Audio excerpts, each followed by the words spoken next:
ലോകത്തെ ഏറ്റവും വലിയ ജനാധിപത്യ വോട്ടെടുപ്പ് പ്രക്രിയയ്ക്ക് ഇന്ന് തുടക്കമായി. ലോക്സഭാ തെരഞ്ഞെടുപ്പിൽ ഇന്ന് വിധി എഴുതുന്നത് 16 സംസ്ഥാനങ്ങളിലെയും 5 കേന്ദ്രഭരണ പ്രദേശങ്ങളിലെയും 102 മണ്ഡലങ്ങളാണ്. 1625 സ്ഥാനാർത്ഥികളാണ് ആദ്യഘട്ടത്തിൽ ജനവിധി തേടുന്നത്. തമിഴ്നാട്ടിലെ മുഴുവൻ മണ്ഡലങ്ങളും ഇന്ന് ബൂത്തിൽ എത്തുന്നുണ്ട്. ഗൗതം അനന്തനാരായണൻ ചേരുന്നുണ്ട് വിശദാംശങ്ങൾ നൽകാനായിട്ട്. ഗൗതം, 7 മണിക്ക് തുടങ്ങിയ വോട്ടെടുപ്പാണ് 10 മണിയിലോട്ട് എത്തി നിൽക്കുന്നു. എങ്ങനെ പുരോഗമിക്കുന്നു?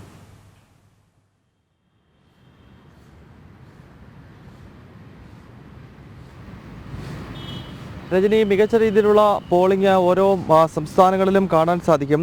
രാവിലെ 9 മണിവരെയുള്ള കണക്കുകളാണ് തെരഞ്ഞെടുപ്പ് കമ്മീഷൻ ആദ്യഘട്ടത്തിൽ പുറത്തുവിടുന്നത്. തമിഴ്നാട്ടിൽ ഇന്നിപ്പോൾ 39 മണ്ഡലങ്ങൾ, ആകെ സംസ്ഥാനത്ത് 39 മണ്ഡലങ്ങളാണ് ഉള്ളത്. അവിടെ ഒറ്റഘട്ടമായാണ് ഇന്ന് വോട്ടെടുപ്പ് നടക്കുന്നത്. ഒപ്പം കേന്ദ്രഭരണ പ്രദേശമായ പുതുച്ചേരിയിലും ഇന്ന് തന്നെ വോട്ടെടുപ്പുണ്ട്.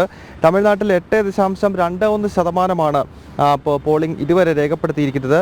വടക്കു കിഴക്കൻ സംസ്ഥാനമായ ത്രിപുരയിൽ 15.21%. മികച്ച പോളിംഗ് ത്രിപുരയിൽ രേഖപ്പെടുത്തുന്നു എന്നുള്ളതാണ്. വോട്ടെടുപ്പ് തുടങ്ങി ആദ്യത്തെ ഏതാണ്ടൊരു 9-9:30 വരെയുള്ള കണക്കുകളാണ്. അതായത് ആദ്യത്തെ 1.5-2 മണിക്കൂറിനകത്ത് 15% വോട്ടിംഗ് ത്രിപുരയിൽ രേഖപ്പെടുത്തിയിരിക്കുകയാണ്. ഉത്തർപ്രദേശിലെ ചില മണ്ഡലങ്ങളിൽ ഇന്ന് വോട്ടെടുപ്പുണ്ട്.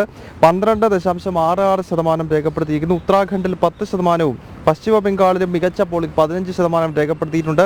അരുണാചൽ പ്രദേശ്, സിക്കിം നിയമസഭകളിലേക്ക് 6.7%മാണ് ഇതുവരെ വോട്ട് രേഖപ്പെടുത്തിയിരിക്കുന്നത്. എന്തായാലും മികച്ച പോളിംഗ് ആദ്യ മണിക്കൂറുകളിൽ തന്നെ വിവിധ സംസ്ഥാനങ്ങളിൽ രേഖപ്പെടുത്തുന്നു എന്നത് തെരഞ്ഞെടുപ്പ് കമ്മീഷനും അതോടൊപ്പം തന്നെ രാഷ്ട്രീയ പാർട്ടികൾക്കും വലിയ ആത്മവിശ്വാസം നൽകുന്ന ഒന്നാണ്. ഇന്നിപ്പോൾ പ്രധാനമന്ത്രിയും കേന്ദ്ര ആഭ്യന്തരമന്ത്രിയും മുഖ്യ തെരഞ്ഞെടുപ്പ് കമ്മീഷണറും അടക്കമുള്ളവർ രാജ്യത്തെ ജനങ്ങളോട് വോട്ട് ചെയ്യാൻ ആഹ്വാനം ചെയ്തിരുന്നു. എന്തായാലും ശക്തമായ പ്രചരണവും കഴിഞ്ഞ കുറച്ച് ദിവസങ്ങളായി ഒന്നാം ഘട്ട തെരഞ്ഞെടുപ്പ് നടക്കുന്ന മണ്ഡലങ്ങൾ കേന്ദ്രീകരിച്ച് രാഷ്ട്രീയ പാർട്ടികൾ നടത്തിയതെല്ലാം ഫലം കാണുന്നുവെന്ന് വ്യക്തമാക്കുന്ന രീതിയിലുള്ള വോട്ടിംഗ് ശതമാനമാണ് ആദ്യ മണിക്കൂറുകളിൽ പോളിംഗ് ബൂത്തുകളിൽ നിന്നും പുറത്തു വരുന്നത്. രജൻ, ലോക്സഭാ തെരഞ്ഞെടുപ്പിന്റെ ആദ്യഘട്ട പോളിംഗ് തുടങ്ങിയിരിക്കുന്നു. രാവിലെ 7 മണിക്ക് തുടങ്ങിയ പോളിംഗ് 9 മണിയൊക്കെ ആകുമ്പോഴേക്കും മികച്ച പോളിംഗാണ് പലയിടങ്ങളിലും രേഖപ്പെടുത്തിക്കൊണ്ടിരിക്കുന്നത്. 21 സംസ്ഥാനങ്ങളിലാണ് ആദ്യഘട്ടത്തിൽ തെരഞ്ഞെടുപ്പ് നടക്കുന്നത്.